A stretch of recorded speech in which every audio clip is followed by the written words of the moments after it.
It gets clearer by the day that almost all scholars of GNPC Foundation had an idea what they wanted to be in the future. In fact, most of them had laid down plans and were studious, especially during their days at senior high school, so they could make the grades that would take them there. But life's journey made some face series of challenges and obstacles. The GNPC Foundation team is in the Volta region to meet one of them, 23-year-old Solomon Nyadedzor. I'm born into a family of 8. My father used to be a fisherman, but currently he's suffering from stroke and he just had to not do anything. My mother too, who used to be a petty trader, but due to sickness, he's not also doing any work now. So I don't have anybody to sponsor my education at the moment. Solomon attended Kita Senior High Technical School in the Volta region. At the school, his teachers confirm how serious he was with his studies. He was my student for 3 years in the school, and I tutored him core mathematics and elective maths. He was one of the best in my class, yes. And he made me proud by getting A1 in the elective maths and core mathematics, WASI. He was a science student, but core and elective mathematics were not the only subjects Solomon scored A's. In fact, he got aggregate 8, and this excellent performance only remained on the paper. His parents couldn't do anything with it. As it stands, none of them is in a position of supporting. Needs assessment is key in what we do here at GNPC Foundation. Thorough background checks are done before we make a move. So we moved to that small town in the eastern region along the Volta River called Atimpoku, where his mother lives. No one needs to confirm their impoverishment because, as you may know, poverty has an actual smell to it, but it is difficult to describe it. But with half of their house broken, one need not say more.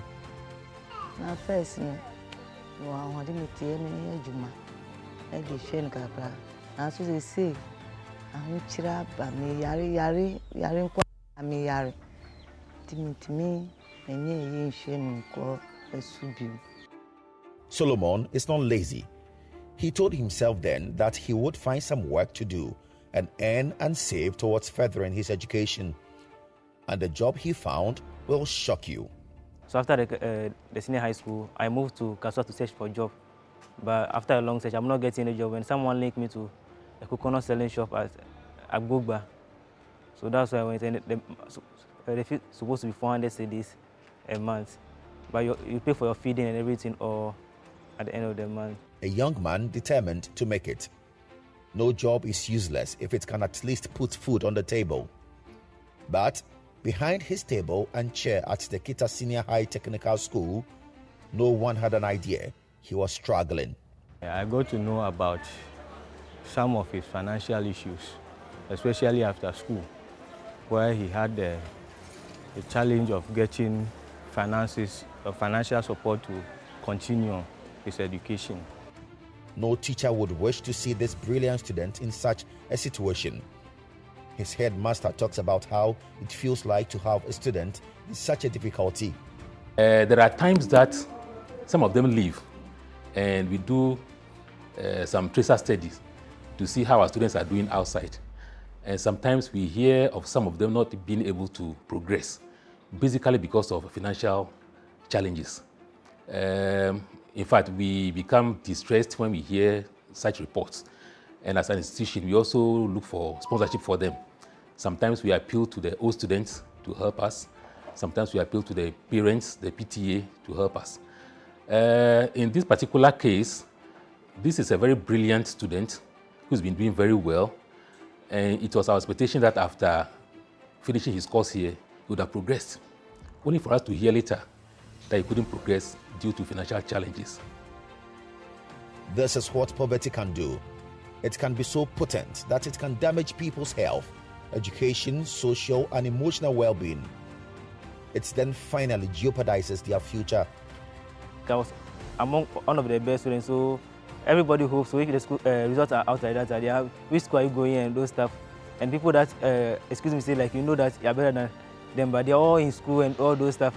It gives you some kind of thoughts, depression and all those stuff. You'll be thinking a lot.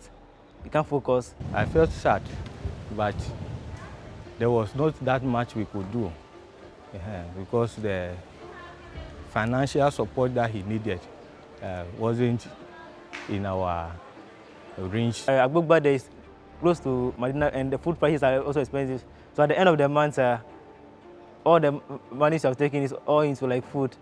So sometimes you have to eat once in a day, and all those stuff you have to do those stuff to be able to save something small. I'm not in this country. Yeah, I'm a dream. Say, hey, me dance na me bay. Ebe ko ni mo amami ana. Me just had it.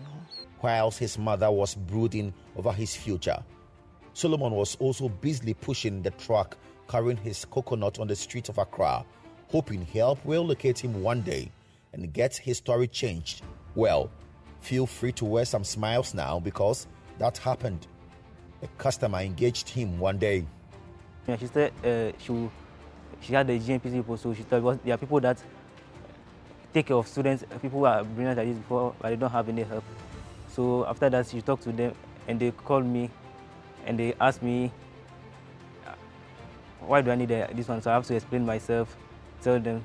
So they requested for a picture and video to have evidence to show if I'm there selling the coconut. The evidence was so convincing. So the next statement from the other side of the telephone was, we are putting you in school immediately. The GNPC Foundation team told him that, so arrangements were immediately made at the University of Health and Allied Sciences in Hull. My admission was late, but the school, they helped me to secure the admission, physician assistant. This is what GNPC Foundation can do. We are also reducing the irrational behavior. Excuse my choice of word. I don't like using such irrational behavior of some people as a result of lack of knowledge. Nobody will go into armed robbery if the person is well educated and has something to do. And something has been done for Solomon. What a consolation for his teachers and mother. I was very happy and thankful to God for him, because as a good student, there was no reason why he was supposed to stay at home.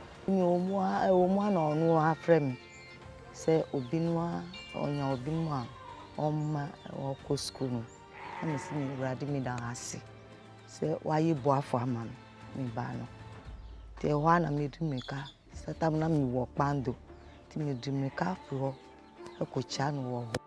In fact, no mother could have sat down. She knows what this meant to her. You could see that the woman was yearning for education for her children. However, money was not there. At the University of Health and Allied Sciences, the Vice Chancellor there appreciates what it means for such a lifeline to be extended to needy people like Solomon. The fact remains that some people cannot afford tertiary education. My story is a typical one. I went to secondary school on Cocoa Board scholarship. I did my master's with Unilever scholarship. I started my PhD with Get Fund scholarship, so I'm a scholarship person, okay? And my dad was a typical farmer, peasant farmer. My dad didn't go to school, so I know what scholarships can do for people. And that is why I think that if you are a scholarship holder, you need to work hard to deserve the scholarship. Solomon truly deserved it, and he is happy now. God really bless them for the good work they are doing, because they don't know me from anywhere. If my parents that gave birth to me brought me to this way, they can't do anything, but they coming to my aid to support me, taking me out of, bringing me to life. Because at that point, selling coconuts, results are out. You realize you perform more than people, but they are going to school. Your friends will call you, why? Which school are you? All those things it brings depression and those stuff, but they came to my aid, rescue me from those things. So God really bless them. They have been a life-changing experience. They have changed my life a lot. And all I can say is God really bless them for what they have done for me.